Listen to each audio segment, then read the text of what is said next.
With a new season starting, I want us to break down our all-time starting lineup for the Arizona Diamondbacks. Just for the viewers at home, how this is going to work. We're going to have one starting pitcher, one relief pitcher, all the positions, and a DH. And we're just going to go by position. So we're going to start with starting pitcher. We'll all say ours, and then we'll go first baseman, second, short, etc. Any questions? All works good for me. Alrighty, Braden, do you want to start us off? Who do you have in your starting pitching spot? And one more thing, if we have the same, just say same. Like for example, if he goes Randy Johnson here, just say same. Should I not go Randy just to mix things up? You're done. What's happening? The greatest name. It's the greatest name in this century. Is you got to go with the big unit, man. It doesn't really come close. Like you could put Kurt Schilling and Brandon Webb in that conversation, maybe, but it's such a far gap. Like the big unit, number one. I wish we were alive or old enough to witness his prime. I was talking to my dad about it the other day. He's like, what's crazy about Randy is every time you knew what he was going to throw and you still couldn't hit it. There was just nothing you could do. You knew he was going to go slider. You knew he was going to throw it at your face, and there was no reason you just couldn't hit it at all. Like I wish we were able to witness that. So obviously it wasn't alive, but I'm going to go. My starting pitcher would got to be the big unit there. Easy, same. Easy money. No one comes close. Solid pick. No question. I just want to say, Randy the Big Unit Johnson has to be the greatest name in baseball. It's got to be.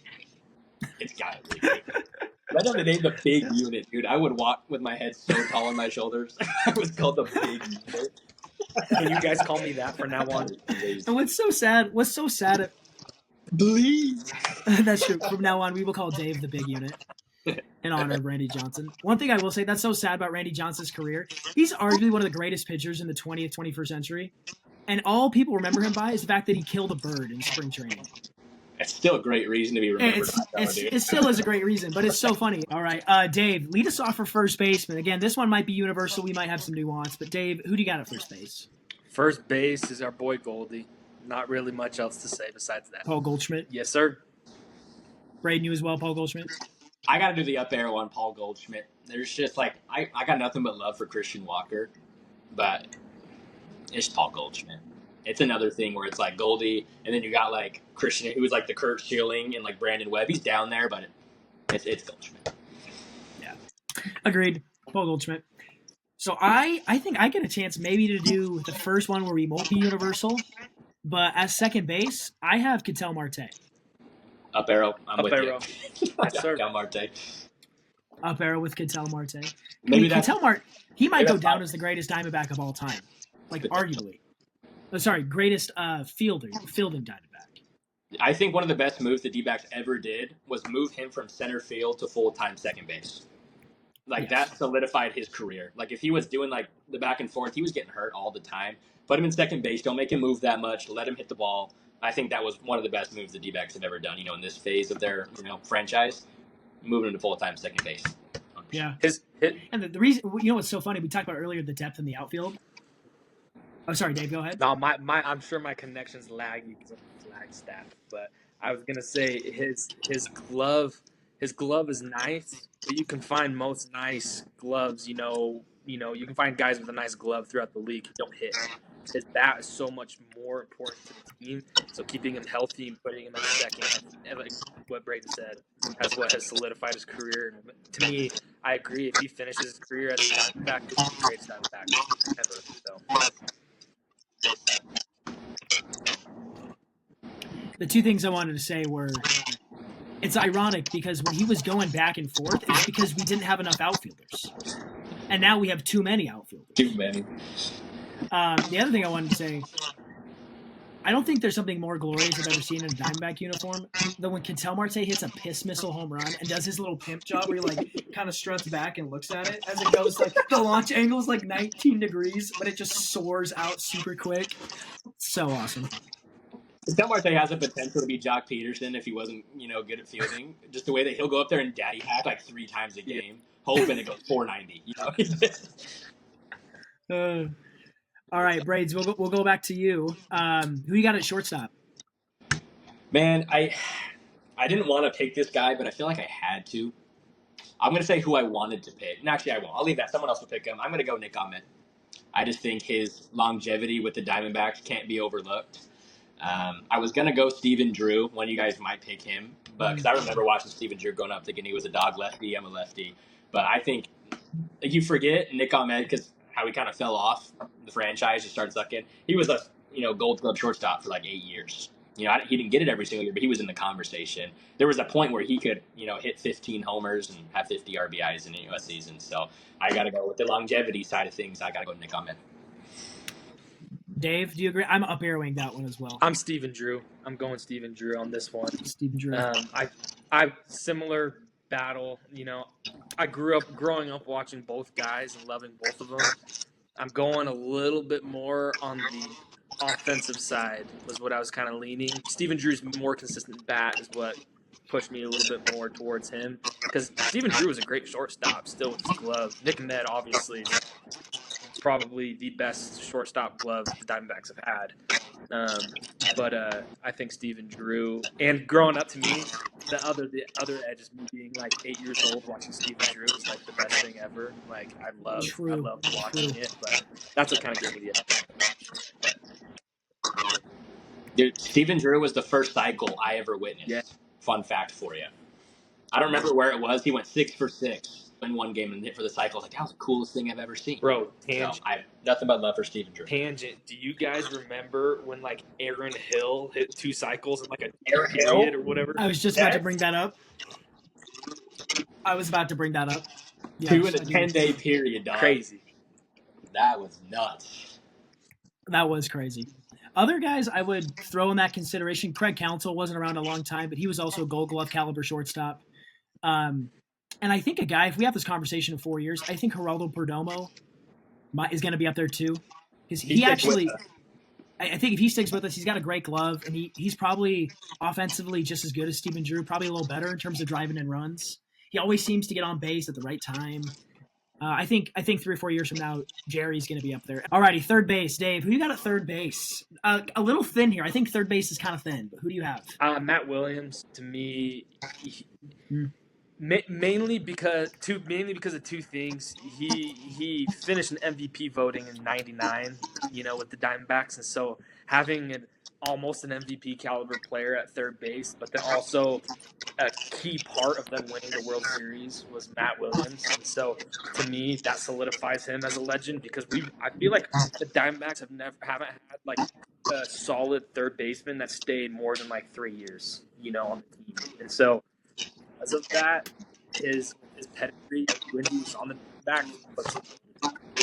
Guys. Oh, I agree with that. I up arrow Matt Williams. Braden? I'm also up there in the Matt Williams. It was close in between him and Gino Suarez at Fenway Park, but I had to go with Matt Williams there. So I think Matt Williams is like 4th or 5th all time in like home runs for the D-backs or something like that. Yeah. So I think I wish we were around to witness him, but I think that's a clear. In a thin line, there's not many people. I think it's Matt Williams. Yeah, I think you have more fan favorites with like Ryan Roberts and Eric Burns. But if you're just going straight better baseball players, Matt Williams is the clear pick. Yeah. I mean, if you want to talk about short stints, Eduardo Escobar was pretty good when he was here for a time. But, I mean, that was a short stint. Jake Lamb, again, short stint.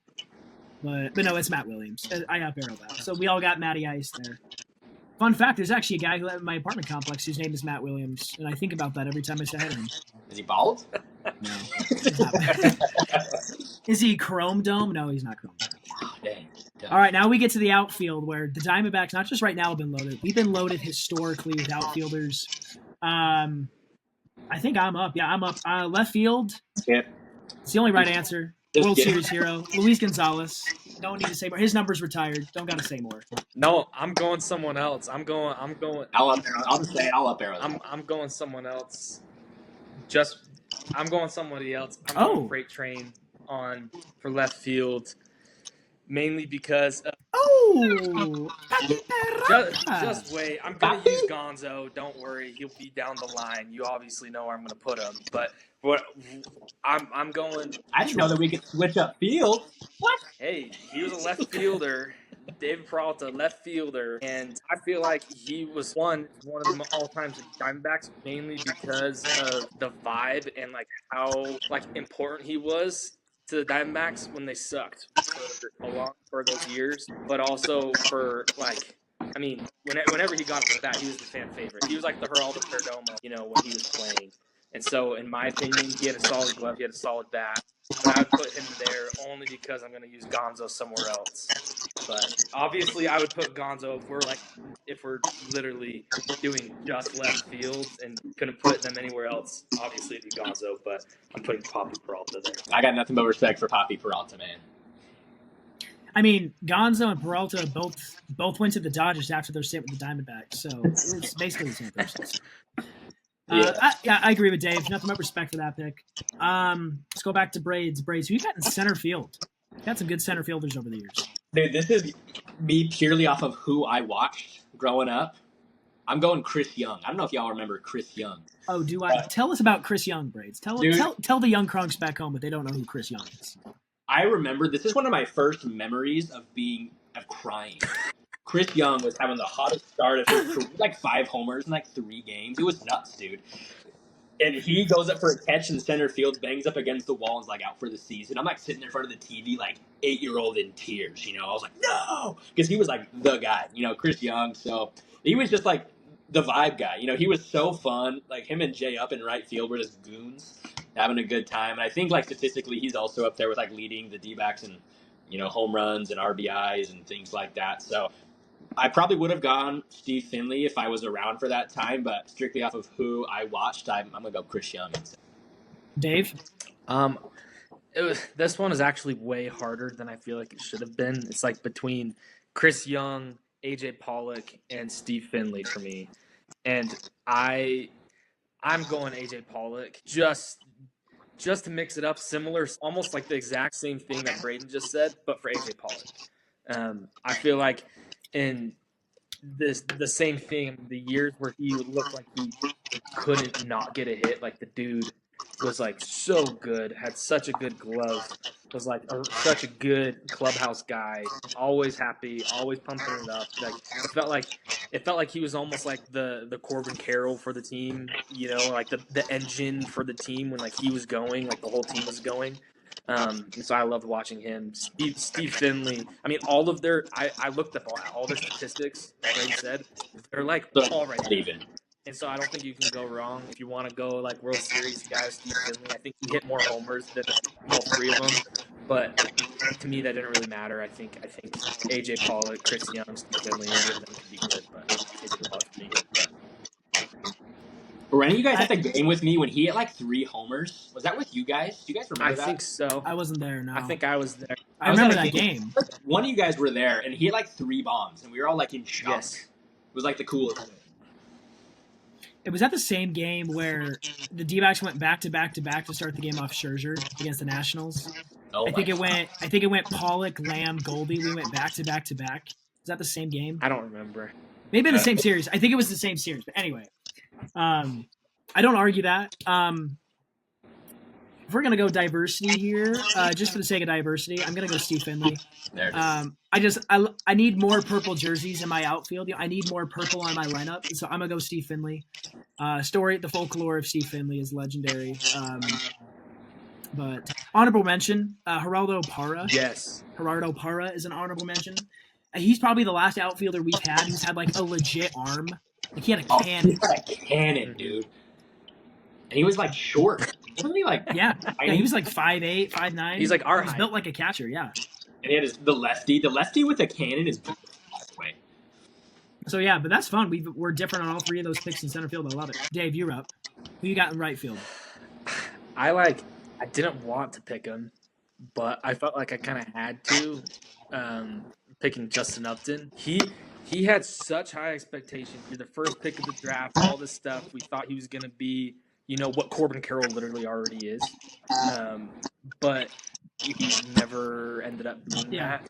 I feel like there's a case that you could legitimately put Corbin Carroll as the right fielder right now with literally the rookie season he had, and you could say he's already better than whatever.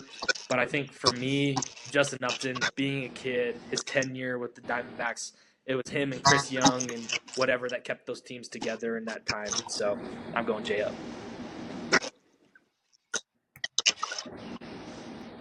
I up arrow that, Braids. You too. Nah, I'm going Jersey rep. I'm going Mr. Corbin Carroll in the Corbin right Carroll. field. I just think with his potential, me and Dave talked about this the other day, to arguably, if Corbin keeps up what he's doing, he'll go down as the greatest Diamondback of all time. He's the only Rookie of the Year in the history. He's the youngest 25-50 stolen base. Like, he had an off year, and he still had 22 homers and 75 ribbies and 35 stolen bases, and led the league in triples with 14. So I think if that's an off year for Corbin Carroll, and we signed him to this 8-year deal, I think, again, if he stays healthy, I'm going as a push here where I think he could go down as the greatest D-back of all time if he gets the job done. But I think I'm going Corbin Carroll in the right field spot there, just due to what he's already done. So. I don't hate that. I don't hate that at all. I'm gonna go with Dave here though. I see a picture in my mind of Justin Upton doing like his best Ken Griffey Jr. impression, and you pan up to right field and it says Uptown in the right field bleachers. And he's blowing. And that's all I picture when I think of right field. And he's blowing Uptown. a freaking So I'm gonna bubble or whatever. Yeah. Hitting it. Yep, giant bubble gum. So yeah, I'm gonna go J up there. I had like a 25-game hit streak or something like that. I remember there was just a time where he was money, so he was a close second. I love J up. All right, let's go catcher. In my opinion, we have two options. I'm not going to go with the old guy. I'm going to go with the new guy. I'm going to go with Gabriel Moreno. I think he's going to go down as the undisputed greatest catcher, both offensively and defensively. Although I love Miggy, love Miguel Montero, it's Gabby. Let's not overthink this. Yeah, so my pick, I got nothing but respect for Gabby Moreno. I think eventually he'll be the number one D-back, catcher of all time. But I got to go with Miguel Montero. I just think that's more of someone I grew up with, too, is watching, Miguel Montero. He was up there daddy hacking every single time, and he lets you know you can go up there and daddy hack and still get stuff done, which was awesome. And I'll mention this, but Miguel Montero was the first Grand Slam I ever witnessed live, was Miggy. I don't remember how old it was. I was like 9 or 10, something like that. So I think it'll be Gabby. It's the same as, like, if you don't pick Corbin for right field, it'll be Corbin eventually. But I think with what he got going on, I got Miguel Montero up there. All right. Awesome. So we got a little bit of nuance there. Dave, who are you going with? I'm going with Miggy too. His daddy hack is the best. I love Moreno. I love Gabby, but I mean the daddy hack is what I'm going for. So I'm going Miggy. Alrighty, that's fair. That's fair.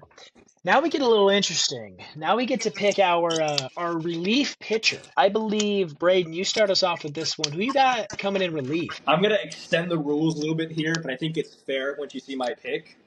I am going to go with Ryan Thompson, Kevin Ginkel, and Paul Sewald in the 2023 World Series run. Up until Paul Sewald closed the year. That's kind of what it'll be. To the Milwaukee, the Dodgers, and the Phillies series, those guys were consecutively pitching like a .8 ERA. I don't think I've seen anybody that good, like, ever, across baseball. Like, 3 guys, you knew you were coming in and no one was going to get a hit, no one was going to score a run. That's just kind of how it went. But I'm going to go with 3-way relief pitcher here. The 7, 8, and 9 guys in the 2023 World Series run. You couldn't hit off of them. So that's my extended pick there. I'll let it slide simply because it was a legendary run. I thought you were going to be like, since technically Randy Johnson came out of the bullpen that one game. Dude, I was thinking of throwing Kurt Schilling as my greatest of all time and then throwing Randy in the pen. I thought about it, so I'm glad that you. That's funny. I went. Alrighty. Dave, what do you have? What do we got? Who's your best relief? I'm JJ Putt. That he was a dog when I watching him as a kid, but also I didn't realize this when I kind of was looking through and was looking at some of the relief pitchers. He's the only Diamondbacks relief pitcher to put up 2 30-save seasons. No other Diamondback pitcher has had 2 30-save seasons. So, I mean, you've had Valverde. I think he had like 46 or 47 save season, which is insane. But, I mean, from the flavor saver dude, the soul patch or whatever he called it or whatever, you gotta love it. That dude's a dog. Loved him. It felt like every time he came in, he was a dog, but I was also a little kid, so I probably don't remember all the blown saves he probably blew. But anyways, yeah, he's my pick. Yeah. And he had the tat, dude, the snake tat or whatever. Yeah, he had something. Yeah, we don't need to reminisce about the Game 5 2011 divisional series against the Brewers when he blew that save. That wasn't his fault. That was because Ryan Braun. I mean, when Ryan Braun's cheating. Yeah, his eyes are freaking bulging out of his dang head. He's tweaking before tweaking was a thing. I'm with Dave. Let me throw some numbers up for my young crunks back home who don't know a thing about JJ Putz. Put up Ron 83 career. Yeah, a little Ron Wolfley. A little Ron Wolfley reference for the brothers back home. 83 saves is the most in Diamondback history for a relief pitcher. Put up 45 out of 49 attempts in 2011 with a 1.58 ERA. Do the young crunks back home know about a split finger fastball? Because JJ Putz threw that split finger fastball filthier. It was probably nastier than my grandma trying to cook on a Sunday afternoon. Okay, it was filthy. All right, let me tell you something. So I got JJ Putz, Jose Valverde, Diamo Papa. I love Jose Valverde. His call off was so iconic, but you got to go Putz here. You'd be a Putz not to pick Putz. You know what I'm saying? We give a shout out to Fernando Rodney though. He had a good few year run. I miss him low key. No. We love Fernando Rodney. All right, and then DH. This one's fun because DH has only been around the National League for a few years, so this really opens up the box. Braids, I think you're up first. I'll go. I thought this pick was so fun because it could have gone anywhere. I want to give a shout out to Jock Peterson. He was the only legit DH in D-backs history. I'm not picking Jock Peterson. I'm going, if you don't remember, Daddy Hack number 2, Mark Reynolds. He's going up for my DH. With the potential he had to have 55 home run seasons. I remember when Albert Pujols was in his prime. Number 2 was Mark Reynolds, like in home runs and RBIs those years. So I don't think he was with the D-backs for a super, super long time. But he had those stints where he had 40, 45 home runs given. So I think if he was around in the DH world in the National League, I think he would have shined. So I'm going Mark Reynolds. That's my. That's a fun pick. I'm gonna go next. I kind of went fun as well. When I think DH, I think of guys like Albert Pujols. I think of David Ortiz. And for a moment there, the Diamondbacks had their own version of David Ortiz. I'm gonna go with Adam Dunn. I want to talk about a dude who was probably 300 pounds. He was Daniel Vogelbach before Daniel Vogelbach was born. That dude hit straight nukes or struck out. But that's what a DH brings, man. They either hit the ball out of the park or they swing out of their shoes. And so I'm gonna go with Adam Dunn for a fun pick. Love that. Dave, who do you got? Well, I put this is where I put He's going Gonzo. Oh, true. to be able to put Poppy Peralta in the outfield. I put Gonzo here because I feel like if the DH was a thing back then for the National League, he would have been the DH. He didn't have the most reliable glove, and so because of that, I mean. The dude, what, he hit 57 home runs in 2001, something like that. He freaking big dog. Third in MVP voting, yeah. He may or may not have taken steroids, but it was chill during that era. It was fine. Everybody was on steroids in that era. In fact, he hit 57 bombs, and he hit... Yeah, it was. I think his next highest was like 52. Actually, I think he hit 52 in 2000, but then after that, his next highest was like 40. He can get about like 35. 57. Aw, something doesn't correlate there. Alrighty, well, boys, this has been fun. It's been fun going down memory lane these past few minutes, just listening out all-time greats, all-time laughs, all-time great moments. I know for you guys both, I wanted to interview both of you guys because some of my favorite moments as a sports fan, I've been watching the Diamondbacks, whether it's FaceTiming my family after we go to the World Series, or being in the stadium for the 2017 wild card game, or catching a fly ball when we all left school back in 2017. When we went on a walk-off walk on the matinee game. 1 for 3. You went 1 for 3. Yeah, I couldn't remember you. No. I caught 2. No, I went 2 for 3. Okay, Dude, I think all right. You went 1 for 3 at best. They give you the All courtesy right, gift card. all right. Let's set the record straight for the viewers at home. I caught the first 2, and then the last one, they didn't tell me it shot off, and I never saw it. And they're like, okay, we'll do one more since it's the last game of the year. They shot off the last one, and I caught the third. I have the video. We remember this, I have the video. We remember this so differently. I'll have to send you guys the video because Braden took it. So I would. I feel like I remember 1 for 30, but I could be. All right, wrong. I'll send y'all the video. I hope I'm wrong. I'll send y'all the video. You guys can watch it. But regardless, I wanted to have you boys on because not only do we still text about it during the season, but when I think about like my friends who are like longtime D-back fans, you guys are up there, and we go through it together. We go through the ups and downs, and so this has been fun going down memory lane, talking with you guys. I think we're all excited for what's coming this season. It can't come soon enough with the debacle that the Suns have been, and yeah, again, I want to thank you guys for coming on. It's been a privilege. Awesome. Thank you, Appreciate bro. you having me. I'm looking Appreciate it. forward to running this back next year and seeing where we're where we're Yeah. at. So. Dave, did you have something to say? I love you both. Nothing but love for my Love you boys. boys too. Again, I want to thank Braden and David for joining us here tonight on this episode of Versus. Again, this is Versus, a Scripture and Sports podcast with Slayton Hewish. This has been your host, Slayton Hewish. Please like, comment, subscribe. Please comment down below who some of your favorite all-time D-backs are, some all-time D-back moments, and stay tuned for the next chapter.